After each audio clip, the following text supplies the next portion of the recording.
네, 시편 119편을 통해서 주의 권능의 날에 이런 제목으로 함께 말씀을 나누도록 은혜를 나누도록 하겠습니다. 사실 이 시편 110편은 굉장히 의미심장한 그런 말씀이 아닐 수 없습니다. 서론을 좀 먼저 보고 7절밖에 안 되기 때문에 한 절 한 절 보면서 은혜를 나누기 원합니다. 서론을 간단하게 보면 만왕의 왕이시며 영원한 대제사장이신 메시아께서 장차 강림하사 죄악의 세력을 멸하시고 메시아 왕국을 세우실 것을 예언한 다윗의 그 메시아 예언시라고 할 수 있습니다. 그래서 이 죄악의 세력들, 다시 말해서 이 어둠 가운데 있는 나라들, 그 왕들, 그들의 세력을 멸하시고 이 땅에 하나님의 왕국의 건재함을 나타내기 위한 예언시라는 것입니다. 본 시편은 시편 150편 중 가장 직접적으로 메시아에 대해 예언한 것으로 신약에서 자주 인용되었습니다. 1절 인용은 마태복음 22장 42절에서 45절에, 마가복음 12장 35절에서 37절에, 누가복음 20장 41절에서 44절에, 사도행전 2장 34절에서 36절에, 히브리서 1장 13절에 이렇게 1절 말씀이 성경에 여러 곳에 인용되고 있는 것을 볼 수 있습니다. 4절의 말씀은 히브리서 5장 6절, 히브리서 7장 17절 등의 이 4절의 말씀이 인용되고 있습니다. 이렇게 이 짧은 이 7편의 시편이지만 그 시편의 이 중요한 흐름들이 성경에 여러 곳에서 인용되고 있는 것을 볼 수 있습니다. 신약 성경의 여러 곳에서 인용하여 예수 그리스도께서 왕과 제사장과 심판주로서 이 심판주로서의 그 메시아를 묘사하고 있습니다. 예수 그리스도가 메시아인데 그는 왕과 만왕의 왕과 대제사장과 심판의 주로서 그렇게 묘사되고 있다는 것입니다. 오늘 이 내용은 그리스도의 초림과 더불어 일부 성취되었지만 그러나 완전한 성취는 예수 그리스도의 재림의 시에 이루어진다는 것을 우리는 볼 수 있습니다. 그러므로 우리는 오늘 예수 그리스도의 재림을 기다리는 신앙이 되어야 되고, 그 예수 그리스도의 재림이 이루어지는 그때에 어떤 그 심판의 주가 어떻게 그 심판하는지를 간략하게나마 여기에 큰 그림으로 우리에게 그려서 보여주고 있습니다. 예수 그리스도는 지금도 왕으로서 대제사장으로서 심판주로서 아버지의 보좌 우편에 계신다는 것을 알아야 됩니다. 그는 하나님 아버지께서 정하신 때에 재림하실 것입니다. 오늘 시편 110편을 통해서 예수 그리스도의 이 메시아 예언시를 통해 많은 은혜를 받기를 원하며, 오늘 이 시편을 보며 다시 한번 예수 그리스도의 재림을 기다리는 성도의 소망의 여정이 여러분 안에 충만하게 이루어지기를 원합니다. 본론에 가서 1절부터 좀 보겠는데요. 우리 먼저 1절을 보겠습니다. 여호와께서 내 주에게 말씀하시기를 내가 내 원수들로 내 발판이 되게 하기까지 너는 내 오른손에 앉아 있으라 하셨도다 그랬습니다. 거기 다윗은 말하길 여호와께서 내 주에게 말씀하기를 내가 내 원수들로 그랬습니다. 그러니까 다윗은 말하기를 여호와께서 자신의 주, 여호와께서 이 다윗의 주가 누구예요? 예수, 그죠? 예수 그리스도라는 겁니다. 여호와께서 자신의 다윗의 주인에게 말씀을 하셨다는 겁니다. 여호와께서 이 다윗의 원수들, 이 다윗은 여기서 이 다윗의 원수들이다라고 말한 것은 실제 그 당시의 원수들이기도 하지만은 이 다윗은 예수 그리스도의 예표이잖아요. 특별히 만왕의 왕이신 예수 그리스도의 예표이고 메시아의 예표입니다. 그래서 바로 이 다윗의 원수를, 이 만왕의 왕이신 예수의 원수를, 이 말이죠. 그죠? 그래서 이 다윗의 원수를 다윗의 발판이 되기까지 너는 내 오른편에 앉아 있으라, 이 말입니다.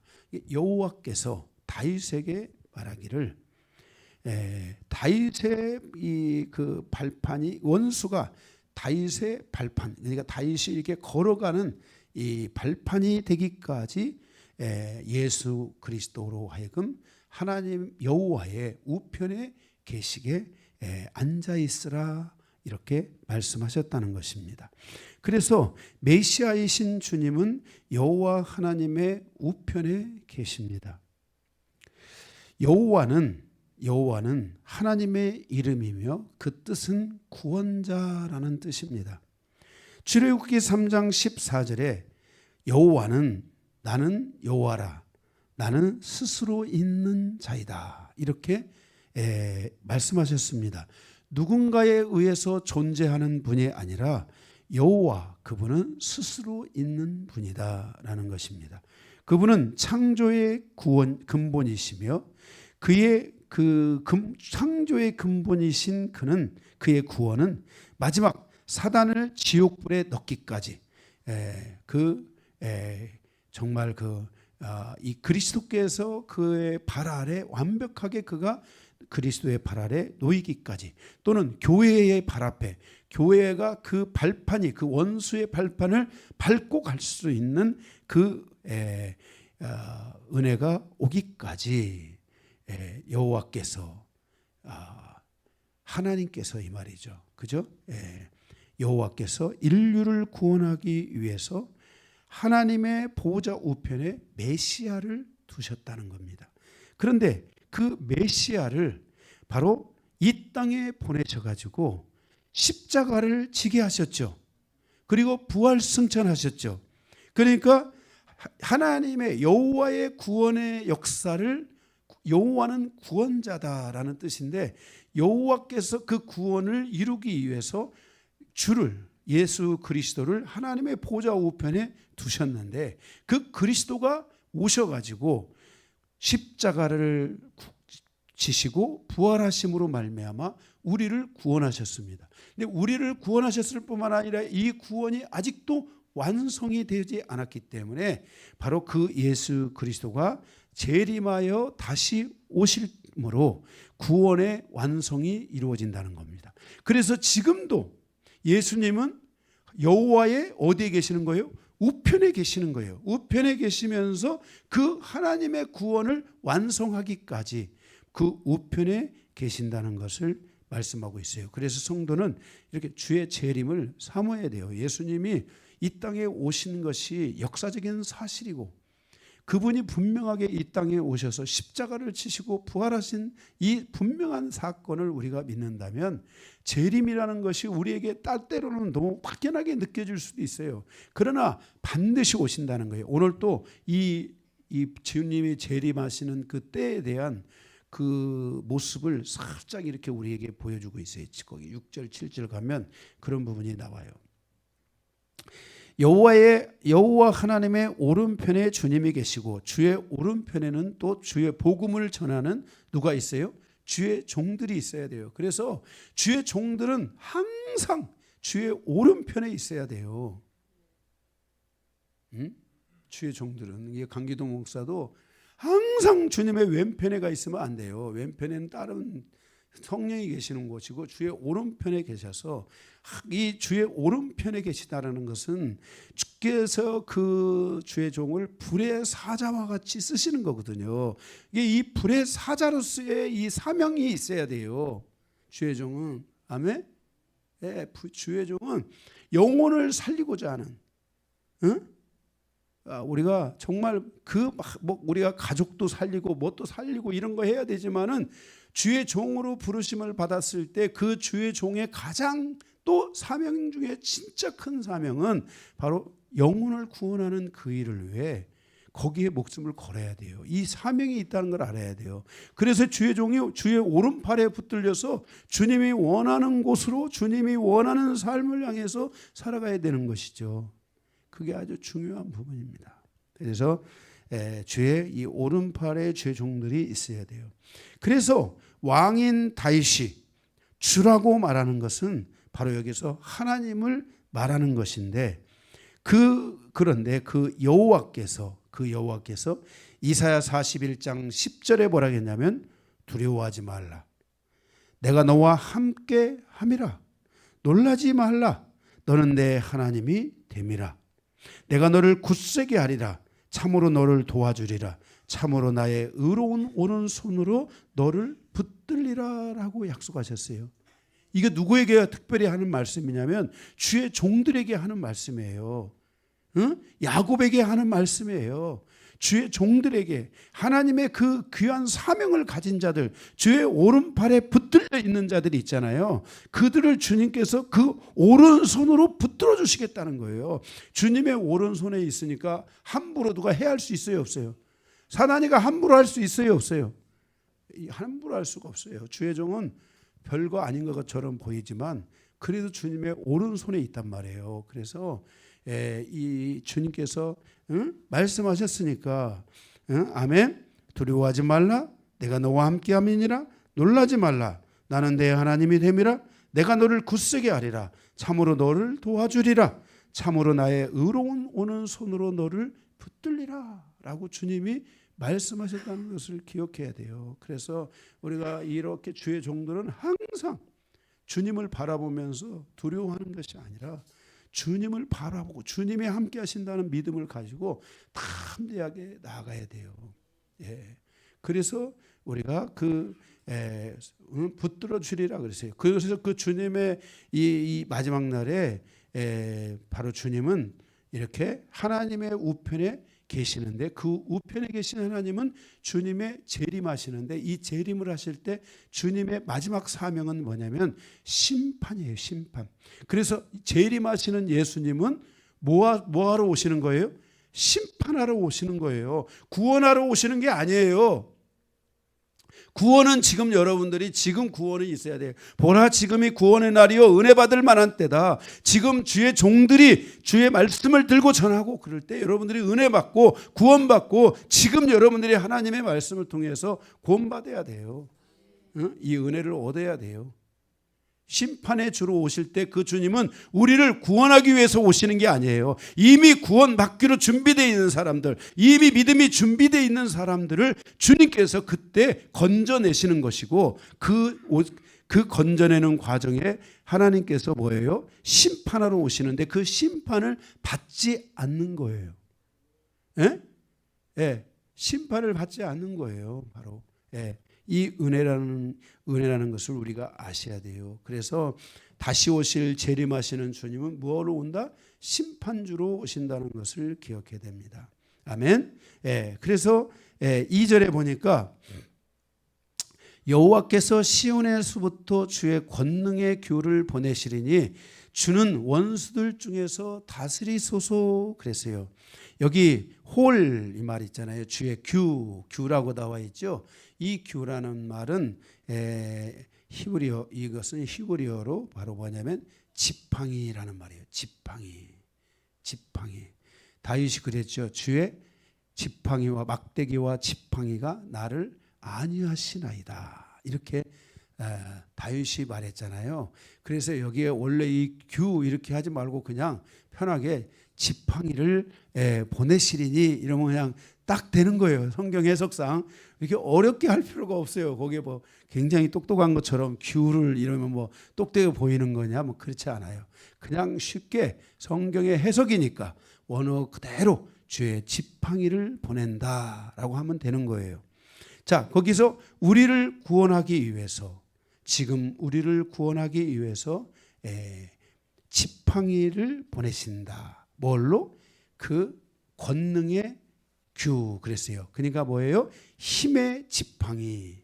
능력의 지팡이를 보낸다, 나타낸다라는 거예요. 그래서 이 지팡이는 바로 구속의 지팡이이고 구원의 지팡이예요. 여러분 우리가 이제 그 성지순례에 갔다 오신 분들은 그 멀리서 그 양을 치는 그 사람들을 보게 되잖아요. 그런데 그 양지기들이 이렇게 그 막기 지팡이가 거꾸로 두면은 늑대를 잡는 이 그 삐죽한 부분이 있잖아요. 그쪽으로 이렇게 지팡이 안쪽 구부러진 쪽으로 잡으면 막대기가 돼요. 그래서 이 막대기를 가지고 이 늑대들이나 곰이나 이런 것을 때려잡는 거예요. 근데 이 지팡이를 거꾸로 끝에 이제 삐죽한 부분을 잡으면 거기 구부러져 있잖아요. 이걸 가지고 뭐냐면 양을 이렇게 딱 여기 목에다가 이게 딱 걸어가지고 양을 이렇게 끄집어 내는 거예요. 수풀에 걸려 있는 양을 거기서 끄집어 내는 거예요. 이게 응? 이해되세요? 그래서 이 산악지대나 이런 데서 양을 치기 때문에 이 목자들이 사람이잖아요. 그러니까 이게 조금이라도 거리를 그렇죠? 멀리서라도 구원해낼 수 있도록 그 지팡이 끝이 이렇게 휘어져 있는 거예요. 그래서 한 이만한 지팡이인데 그 지팡이를 이렇게 딱 짚고 되는데 키보다 좀 크죠. 그 지팡이를 가지고 다니면서 이렇게 그래서 끄집어내는 거예요. 이렇게요. 그래서 구원의 여기서 지팡이예요. 이 지팡이가 바로 여기 뭐라 했냐면은 능력의 지팡이다. 힘의 지팡이다. 왜요? 양떼들을 건져내기 때문에 구원하기 때문에 바로 구원의 지팡이, 구속의 지팡이, 힘의 지팡이라는 거예요. 주님의 재림의 때가 가까이 오기까지 이 원수들 중에서 주님께서 여기 다스린다. 그래서 2절에 거기 보면은 뭐라고 했냐면은 여호와께서 시온에서부터 주의 군능의 결을 보내시리니 주는 원수들 중에서 다스린다 그랬어요. 그러니까 사단의 이 세상에 사단의 역사가 있는 곳에서 사단이 양떼들을 공격하는 그곳에서 바로 주님의 이 지팡이가 거기에 일을 하고 있다 이 말이에요.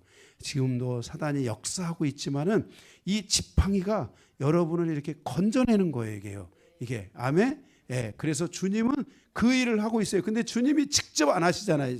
그래서 주의 종들이나 주의 리더들이나 하나님의 이 복음을 깨달은 자들은 여러분 아세요? 눈에 보이지 않지만 뭐가 있을까요? 그 권능의 지팡이가 있는 거예요. 그래서 사람들을 이렇게 끄집어내는 사람들이 있잖아요.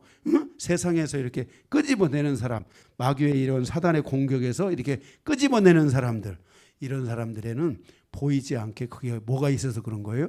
지팡이가 있어서 그 힘의 지팡이, 권능의 지팡이가 있어서 사람들을 이렇게 거기서 건져내는 거예요. 그래서 여러분들에게도 정말 저뿐만 아니라 여러분들에게도 이 권능의 지팡이를 가진 분들이 많이 있었으면 좋겠어요. 그래서 사람들의 영혼을 거기서 이렇게 건져낼 수 있는 사람, 끄집어내는 사람, 그런 사람들이 여러분들이 되셔야 되겠죠. 아멘. 그래서 여기서 바로 이 적이라는 것은 사단의 공격인데 그 사단의 공격에서 우리를 통치한다라는 거예요. 그래서 에베소서 3장에 보면 우리를 통치하시되 교회를 통해서 통치하시고요. 교회를 통해서 성도들을 보호하시는데 그때 하나님께서 교회가 그 사단의 공격을 이겨낼 수 있도록 하나님이 뭘 주신다 했어요? 교회에 3장에 있잖아요. 뭘 주신다 했어요? 지혜를 주신다 했잖아요. 지혜. 그래서요 우리가 이 교회 성도들이 지혜가 있어야 돼요. 응? 아멘. 이 지혜가 있어야 돼요. 이 지팡이와 함께 뭐가 있어야 돼요? 지혜가 있어야 돼요. 그래서 이게 무식한 또 이 예를 들어서 이 목자는 그냥 수풀에 건져져 가지고 막 가시에 걸려 있는데 막 거기서 그냥 하면은 상처 입고 그럴 거 아닙니까? 그러니까 뭐가 있어야 되겠어요? 지혜가 있어야 되겠죠. 양아. 응? 이렇게 톡톡 쳐져서 왼쪽으로 몰아가지고 가시 없는 곳으로 착 몰아가지고 거기서 이렇게 또 건져내야 되고 그 지혜가 있어야 돼요. 아멘. 그럼 마귀의 여러 공격들이 있을 거 아닙니까? 그래서 그때 그 영혼을 건져내 그 영혼들이 정말 그 세상의 수풀에 그 세상의 가시에 걸려서 얼마나 힘들고 어려울 때가 많습니까? 그럴 때요 그걸 지혜롭게 잘 이렇게 해줘야 돼요. 응? 그렇게 해서 건져내야 됩니다. 아멘. 그래서 이 교회에는 하나님이 이런 지혜를 주셔서 양들을 건지도록 하나님이 하고 있다는 것을 우리는 아셔야 됩니다. 아멘. 그래서 특별히 거기 2절에 보게 되면은 보내리니 주의 원수 중에서 다스리소서 그랬어요. 여기 원수 중에서 다스리다라는 말은 이 히브리어로 라다라는 말인데 이것은 밟다라는 뜻이에요. 다스리다라는 말보다는 밟다 이런 뜻이 굉장히 좋은 뜻이에요. 원래 원문에 그렇게 나와 있어요. 해석에 보면. 근데 왜 다스리도다 그렇게 나왔는지 모르지만은 이게 이 밟다라는 뜻인데 이것은 뭐냐면 포도주 틀에 넓고 밟는 것을 의미하고 있어요.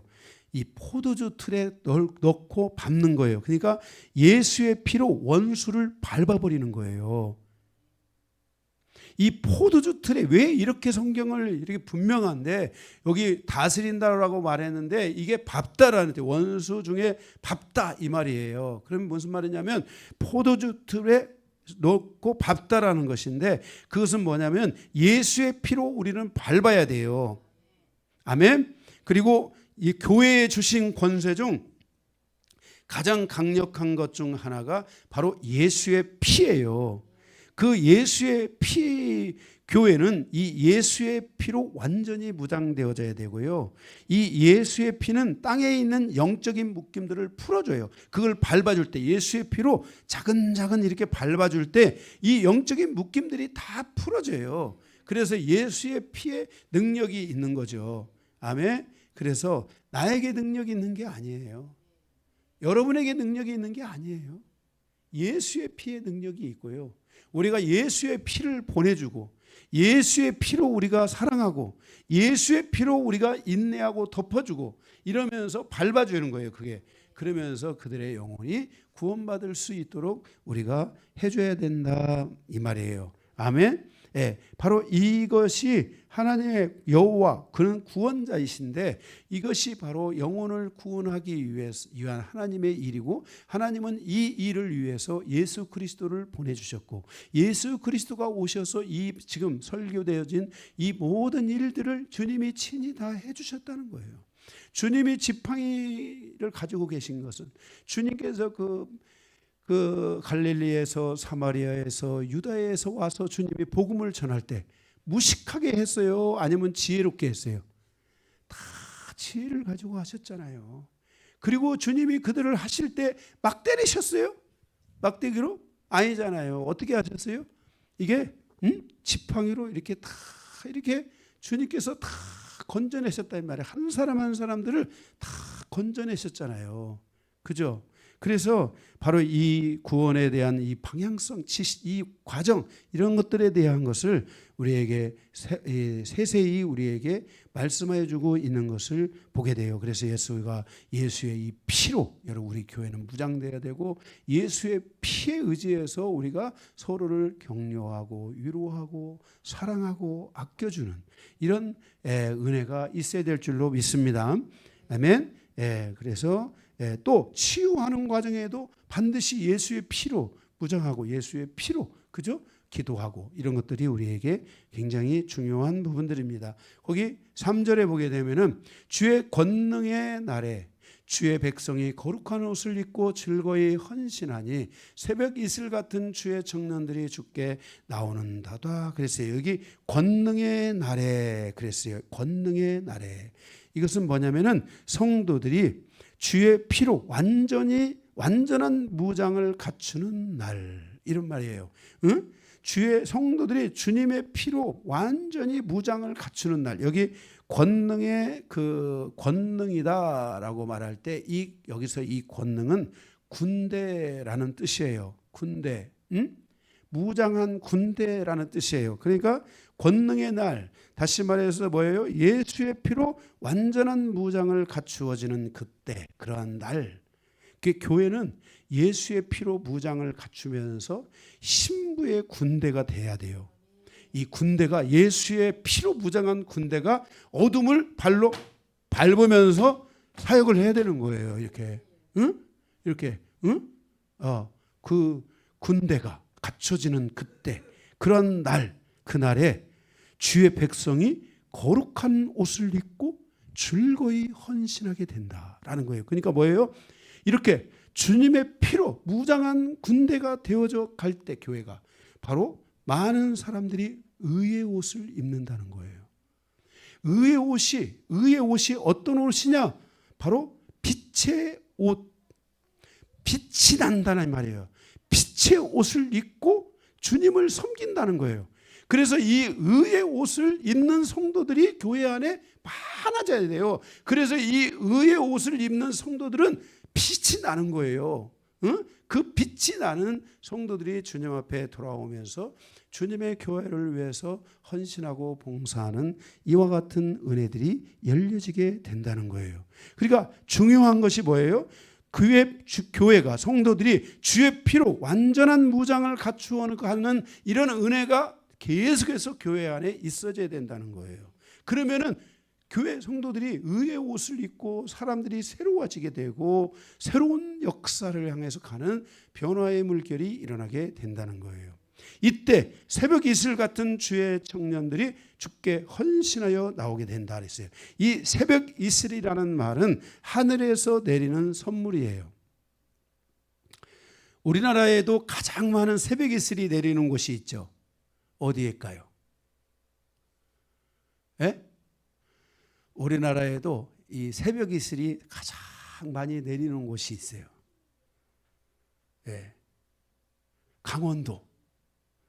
강원도에는 이게 새벽 이슬이 밤새도록 내려가지고요. 과일이나 이런 것들이 배추나 이런 게 다 꼬숩고 맛있고 야물고 그런 거잖아요. 그죠? 이 새벽 이슬이 이거 새벽 이슬이라는 것은 하늘에서 내리는 선물이에요. 그래서 이 새벽 이슬을 맞은 이 과일들이나 이것들이 바로 이게 영글고 맛있고 값이 있어지는 거죠. 지난번에 우리 그 엘림 고향 갔다 오는데요. 강원도 쪽인데요. 무가요. 진짜 나 무다리 했지 그게 무다리구나 하는 거 처음 봤어요. 우리가 무다리 이만해가지고 짤뚱한 거 이걸 무다리라고 할 수가 없어요. 야, 거기 보니까 무다리가 이따만 해가지고 이따만한 무다리가 막 이만큼은 다 머리 위로 다 올라와 있어. 흙 위로 다. 이 흙 위로. 그래서 저 무가 무다리구나 알 수 있을 정도로. 그럼 곡식들이 다들 얼마나 막 영그러져 있는지 진짜 막 크기가 보통 크기가 아니야. 나 그러면 크기는 왜 여기 수원에는 그런 게 안 나오지?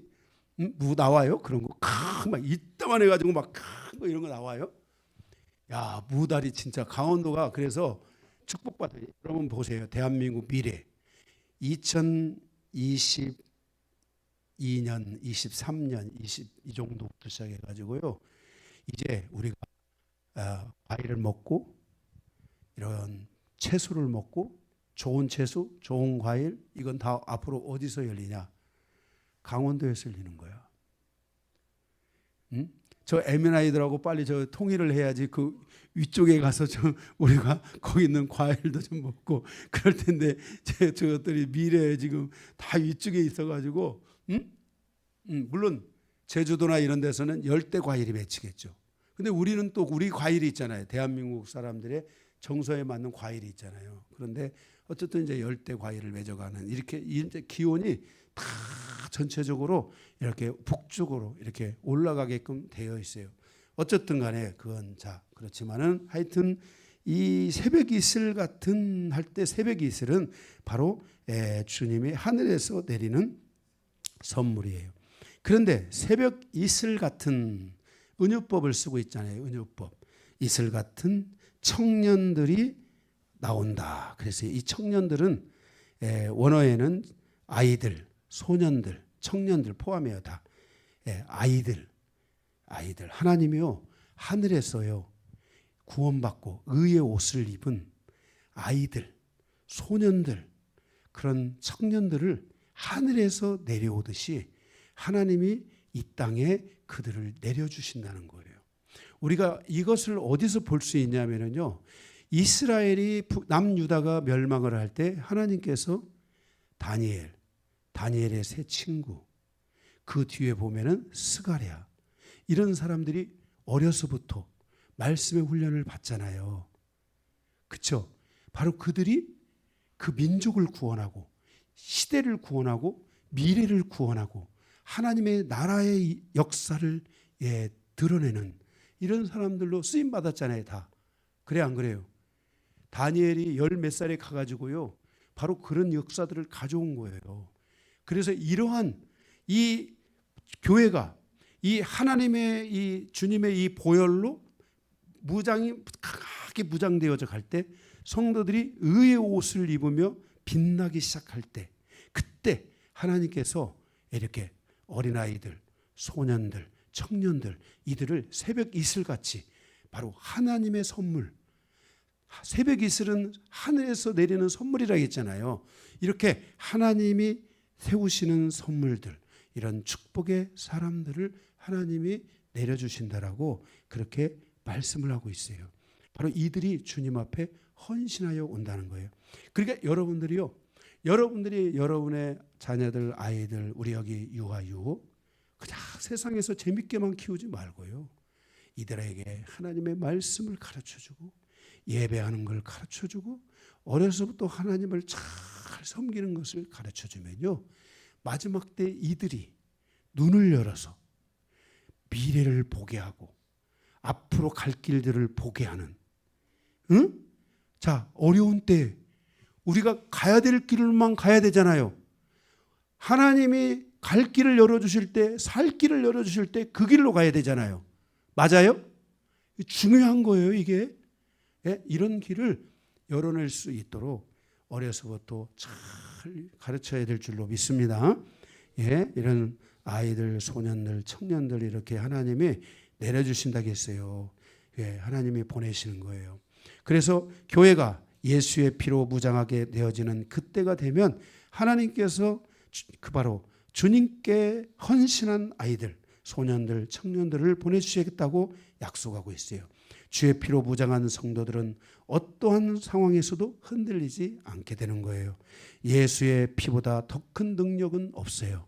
예수의 피, 능력이 있도다. 그죠? 찬송가도 있잖아요.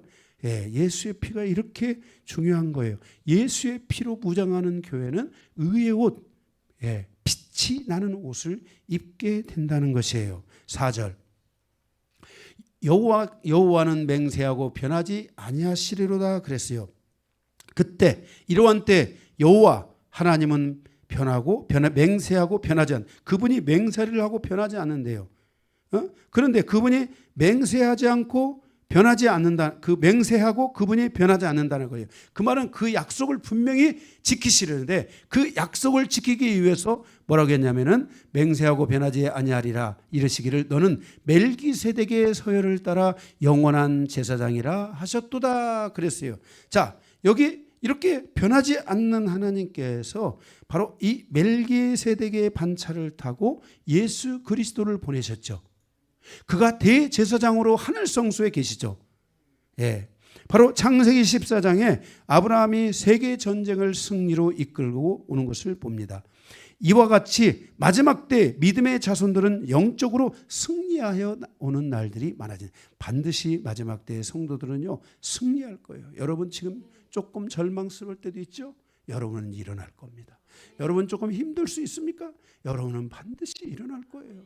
반드시 일어나게 돼 있어요. 주님께서 바로 그 아브라함과 같이 아브라함의 믿음을 가졌다면, 아브라함의 씨라면, 여러분들이 믿음의 씨를 가졌다면 여러분들은 반드시 이길 거예요. 여러분, 그러니까 여러분의 인생에 있어서 지금 오늘 다 죽을 것처럼 하고 살지 말라 이 말이에요. 그리고 오늘 절망적인 그런 생각들을 갖지 말라 이 말이에요. 사단이 준 거예요. 그건 믿음을 가져야 돼요. 나는 반드시 일어난다. 나는 반드시 산다. 내가 다시 새롭게 하나님 앞에서 가던 길에서 계속해서 거기서 하나님을 향해서 돌파하고 기도로 가고 말씀에 의지하여 가고 이러면서 우리가 일어나야 된다 이 말이에요. 하나님이 지켜주시겠다고 약속하셨어요. 바로 그 그러한 승리의 날, 이때 멜기세덱의 반차를 타고 오신 대제사장이신 예수 그리스도께서 믿음의 자손들을 맞이하잖아요. 그래 안 그래? 창세기 보면은 그 아브라함을 맞이하잖아요. 그런 것처럼 지금도 멜기세덱의 반차를 타고 이 땅에 오셔서 우리를 구원하신 예수 그리스도가 또 어디에 계세요? 하나님의 보좌 우편에 계시잖아요. 그러니까 우리가 승리하고 가는 그날 그때까지 주님은 우리를 맞이하기 위해 준비하고 있단 말이에요. 그래서 어떤 이의 눈에 눈물이 나면 그 눈물을 주님이 뭐 하겠다 했어요? 다 닦아주겠다고 말씀하셨어요. 응? 바로 이렇게 예수의 피로 의의 옷을 입은 바로 그 믿음의 자손들은 바로 멜기세덱의 반차를 타고 오신 예수 그리스도를 만나게 될 것이라겠어요. 주님은 이 여호와는 이 일에 대하여 맹세하고 변하지 않는다는 거예요. 반드시 그 말씀하시고 약속하신 대로 이루어 주신다라고 말씀하고 있어요. 이 이야기의 모든 흐름과 결과가 히브리서에 기록되어 있잖아요. 그가 오시는 날, 그가 오시는 그날까지 예수 그리스도를 따르는 모든 믿음의 사람들을 주님께서 권능의 손으로 지켜주시고 보호하여 주실 것이며 구원하여 주실 것입니다. 그는 지금 하나님의 보좌 우편에 피 흘린 변호사로 우리를 위하여 중보해주고 있으며 우리를 위해 변호해주고 있다는 것을 기억해야 됩니다. 내가 아무리 넘어져도 예수의 피에 대한 변호사이신 예수님께서 내가 강요한이를 위해 피 흘렸습니다 하는 순간 마귀는 사라지고 강요한이는 승리하게 될 줄로 믿습니다. 아버지는 강요한이를 사랑하게 될 줄로 믿습니다. 아멘. 주님은 우리를 그 보혈로 우리를 위해 피 흘려 죽으셨기 때문에 주님은 우리를 포기하지 않고 우리를 붙잡아 주실 줄로 믿습니다. 바로 이것을 믿고 우리는 나아가야 될 줄로 믿습니다. 5절 주의 오른손에 계신 주께서 그의 노하시는 날에 왕들을 쳐서 깨트리실 것이라 그랬어요. 여기 주라는 말은 아도나이, 히브리어로 아도나이라는 말인데 나의 주라는 뜻이에요. 나의 주. 그러니까 나의 주의 오른편에 계신 주께서, 오른편에 계신 주가 누구예요? 예수님이죠. 예수님께서 심판하시는 그날, 그때에 세상의 왕들을 쳐서 깨트린다 그랬어요. 거기 그렇죠? 주의 오른편에 계신 주께서 그의 심판의 날에 왕들을 쳐서 깨트린다라고 말했잖아요. 거기 왕들 여기서 깨트린다라는 말은 세상의 왕들에게 심한 상처를 입히다는 뜻이에요. 자, 우리가 여기 중요한 말씀인데요. 계시잖아요, 이게요. 주의 심판으로 세상의 모든 나라들과 왕들이 혼란 속으로 들어가는 사람들이 있을 것이다. 마지막 때가 되면은 왕들 중 우두머리, 꼭대기에 있는 우두머리들 가운데 하나님의 말씀을 따라가지 않는 자들에 대한 큰 상처들이 있게 될 것이다. 잘 기억해야 돼요. 지금 그러니까 요즘 보세요. 곳곳에 막 전쟁이고 난리가 아니잖아요. 이 과정에서는 의로운 자는 구원을 얻겠지만 하나님의 의를 떠난 자들은 심각한 상처를 입을까요, 안 입을까요? 입게 되는 거예요. 이런 것들이 바로 주께서 이 시편 110편을 통해서 주는 굉장히 무서운 말씀들이에요. 6절은 더 무섭죠. 6절에 보면은 문 나라를 심판하여 시체로 가득하게 하시고 여러 나라의 머리를 쳐서 깨트리시며 그랬어요. 문 나라들이 심판을 받을 것이다. 여기 문 나라들이란 여러 나라들, 큰 우두머리의 나라들이 심판을 받을 것이라고 말씀하고 있어요. 그냥 작은 나라의 왕이 아니에요. 우두머리 왕들이 이 심판을 받을 수 있다는 거예요. 그러니까 지금도 우리가 보면 세계의 큰 나라들이 작은 나라들을 자기 마음대로 짓밟고 있고 고통 가운데 몰아넣고 있잖아요.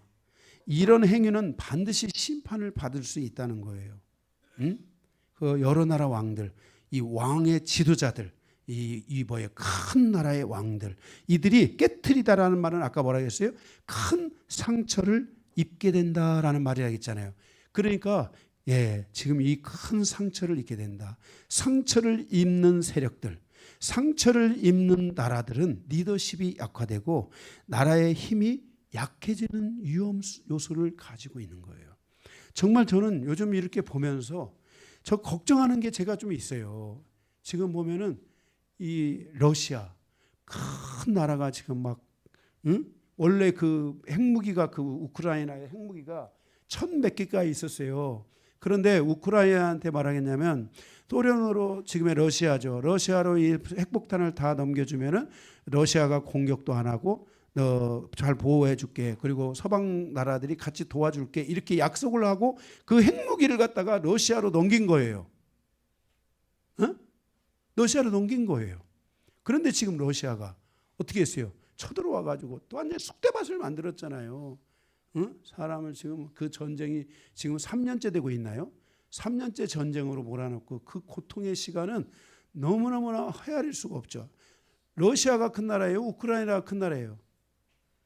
러시아가 큰 나라잖아요. 그런데 지금 이 우크라이나에서 이게 전쟁은 항상 이 반전이라는 게 있어요. 이 우크라이나에서 그 3,000km가 가는 그런 지금 미사일을 만들었어요, 이제. 그래서 그게 그 미사일이 지금 하루에 한 개씩 만들어져. 지금 역전 무드가 가고 있는 거예요. 무서운 일이잖아요. 러시아의 지금 본토가 이제 크렘린궁 있잖아요. 모스크바 이런 데까지도 지금 공격이 갈 수 있는 그런 지금 시즌에 들어가고 있고, 미국에서 지금 토마호크 미사일이라고 유명한 미사일이 있거든요. 그런 미사일 보내가지고 막 지원하고, 지금 이 전쟁이 대체 세계가 어떻게 갈지 몰라요. 지금 미국도 지금 막 난리가 아니죠. 트럼프 대통령이 왜 이렇게 하시는지 난 이유를 모르겠어요. 아무리 자국이라고 하더라도 지금이 언제 자국입니까? 미국 나라의 백성들이 세계 곳곳에 없는 곳이 있어요, 없어요? 세계 곳곳에 다 나가 있어요. 그래 안 그래요? 뭐 미군 주둔군이든 뭐든 뭐 사업을 하든 뭘 하든 세계 곳곳에 미국 사람 안 가 있는 데가 없어요. 그런데 뭐 자국을 위한다는 핑계하에서 지금 막 그리고 저 북한의 에미라이 그 김정은이하고 놀라고 그러고, 저기 그 중국의 그 누구야 그 누구죠? 아니 중국의 푸틴이 아니지, 러시아 푸틴. 자꾸 푸틴하고 놀려고 그러고, 또 시진핑하고 놀려고 그러고. 아, 왜 엉뚱한 짓을 나는 하고 있는지. 나는 미국에 대해서 내가 반감 있는 사람이 아니에요. 나는 옛날 제가 그랬잖아요. 이렇게 하면 이게 불안한 거예요. 그런데 지금 이런 와중에 지금 중국은 아무것도 안 하고 있어요. 시진핑이는 준비하는 거야. 응? 막 그 항공모함 준비하고 비행기 준비하고 무기들 준비하고. 난 이런 것들 때문에 앞으로 우리의 절대적인 우방이 미국이잖아요. 세계가 어떻게 이런 판도가 바뀔까, 이런 거에 대한 저는 두려움이 있어요. 저는 개인적으로 미국이 지금 트럼프 대통령이 정말 지혜로워져야 된다고 생각하고 있고, 힘이 있을 때 잘해야 돼. 미국이 세계 1위잖아요. 국방력 1위, 경제력 1위, 세계 1위예요. 1위인데 지금 막 이렇게 해도 되나? 지금 저는 이런 거 보면서 지금 미국의 그 F1 비자인가 뭔가 있잖아요. 그게 지금 1억 4천만 원의 비자 비금이, 비자 한 번 그게 하는 게 1억 4천이면 누가 합니까? 그런 고급 인력들. 지금 현재 미국에서 밀런 머스크가 얘기했죠. 나의 그 일론 머스크의 성공은 F1 비자를 가지고 온 사람들이 자기의 회사에 들어와서 개발을 하고 연구해서 지금의 일론 머스크라는 그 회장이 탄생했다라고 실제 얘기했어요.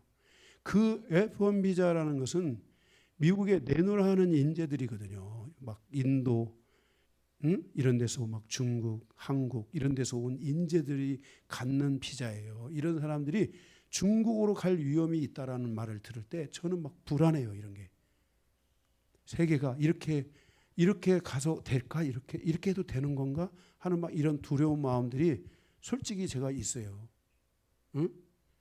예를 들어서 우리 지금 송 집사는 L 비자라고 하더라고요. 송 집사가 F1 비자를 가졌다고 해보세요. 송 집사 굉장히 똑똑한 사람이에요. 그런데 이런 사람들이 만약에 미국에 안 들어가고 어디 다른 데로 가야 된다면 어떻게 되겠어요, 이게? 예를 들어서. 그렇잖아요. 저는 이런 걸 보면서 정말 세계가 어떻게 돌아가는 건가? 왜 이렇게 가야 되나? 저는 이런 막 그러니까 우리가 이 지금 현재 우리가 살아가고 있는 대한민국도 정치적인 색깔로 이 세대를 보는 게 아니라 하나님의 말씀을 통해서 이 시대를 봐야 돼요. 말씀의 눈이 열려야 돼요. 그리고 나라와 민족을 위해 기도해야 돼요. 미국을 위해서도 기도해 줘야 돼요. 제가 그랬잖아요, 지난번에. 대한민국과 미국이 이 상호 협상의 이 관계들을 통해 관계를 잘 열어서, 그죠? 미국도 잘 살고 우리나라도 잘 되는 일. 이런 일이 일어나요. 지금 미국의 우리나라의 그 기업들이요, 공장들이 가서 제일 많아요. 세계에서 제일 많은 그 미국의 공장을 지은 나라가 대한민국이에요. 예? 그런 그 관계 속에 있기 때문에 가서 우리나라도 미국을 등에 업고 잘 돼야 돼요. 조선업도 잘 되고 자동차도 잘 되고 철강도 잘 되고 배터리도 잘 되고 뭐 전기차도 잘 되고 막 이런, 미국이 얼마나 거기에 막 대단한 날 많았어요. 나사, 우리나라의 그 비행기 있잖아요. 우리나라의 비행기 F1 이번에 그 떴던 비행기, 이 비행기도 다 기술이 어디서 왔냐면 미국에서 온 거예요. 우리나라가 잘 되고 미국이 잘 되고 그러면 우리나라, 미국이 거기서 좋은 것들 우리나라도 좀 얻어먹고 우리나라도 잘 되고, 그렇죠? 그 우리나라 비행기가 수준이 중급이다라고 말하잖아요. 왜 그러냐면 미국이 기술을 안 줄까 봐 중급이라고 그러는 거예요. 그런데 세계 사람들이 보는 우리나라 비행기, 바로 이제 고급형으로, 우리나라 사람들이 머리가 좋잖아요. 이런 일들이 지금 일어나고 있는 시대 속에서 우리가 살아가고 있어요. 그래서 정말 우리가 이 나라와 민족을 위해서 기도해야 되고요. 이러한 흐름을 놓고 보면 지금 세계는 뭐예요? 마지막 때를 향해서 가고 있는 그런 모습들이 보여지는 거예요. 그래서 정말 이제 이 전쟁이 더 이상 확산되면 안 되고, 이런 전쟁들이 어느 정도 멈춰지고 다시 마지막 이 복음의 역사를 통해서 영혼들을 구원하는 그 일에 더 집중되어져 가는 시간들이 저는 있어야 된다고 보는 거예요. 7절 마지막을 보면은 길가의 시냇물을 마심으로 그의 머리를 드시리로다 그랬어요. 길가의 시냇물을 마심으로 그랬어요. 이 길가의 시냇물, 이러니까 여러분들이 뭐 시냇물에서 뭐 물 먹는 걸로 이렇게 생각하는데, 이 시냇물은 원어에는 급류라는 거예요. 급류. 이 급류의 물을 마심으로 그들의 머리들이 위로 드러나게 될 거다. 급류. 여러분 급류 아시죠? 물이, 급류가 이렇게 쭉 위에서 내려오면은 사람들이 거기서 놀아요? 아니면 위험해요? 위험한 거죠. 이 급류들이 내려올 때 머리가 드러난다. 다시 말해서 그 뭐예요? 하나님 앞에 심판을 받을 자들의 머리가 다 위로 드러나게 된다는 것을 말씀하고 있어요. 그래서 이 세상의 급류에 의해서 우두머리들의 실체가 세상에 드러나게 될 수 있다는 것을 말씀하고 있어요. 이러한 흐름이 마지막 때에 나타날 영적 흐름이라는 거예요. 그러므로 세상 나라의 왕들은 항상 겸손한 마음으로 백성을 사랑하고 백성들을 구원해내는 이 선한 여정에 대한 역사가 세상의 왕들 가운데 있어져야 돼요. 이게 마지막 때에 바로 주님은 이 살렘왕이잖아요. 그죠? 의의 왕, 살렘왕이잖아요. 영혼을 구원해내고 영혼을 건져내고 영혼을 사랑하고 사람들을 사랑하고 사람들을 선으로 이끌어가는 그러한 흐름이 이 마지막 때에 있어야 돼요. 저는 우리 대한민국의 마지막 때 어떤 왕이 됐든지 그 왕이 이렇게 국민을 위하고 국민을 살리고 국민을 편에 서서 국민을 위해서 일하는 그런 나라로 잘 세워져 가면서 이 하나님의 이 보혈의, 예수 그리스도의 보혈의 역사가 교회들마다 충만해지고, 그러면서 그 안에서 의의 옷을 입는 많은 사람들이 일어나며 한국 교회를 통해 성교의 여정들이 이루어져서 세계 곳곳에 많은 사람들이 예수의 피로 구원을 받고 그 안에서 의의 옷을 입는 이 역사에, 이 사명에 대한민국이 쓰임받기를 간절히 바라고 소망하는 마음입니다. 바로 이런 여정이 오늘 우리 가운데 이루어져야만 될 것입니다. 오늘 시편 110편은 주님이 우리에게 말씀하십니다. 주님은 반드시 심판의 주로 오신다. 이 심판의 주로 오시기 때문에 우리는 예수님을 심판의 주로 만나는 게 아니라 재림의 주로 만나야 될 줄로 믿습니다. 말씀을 마치겠습니다.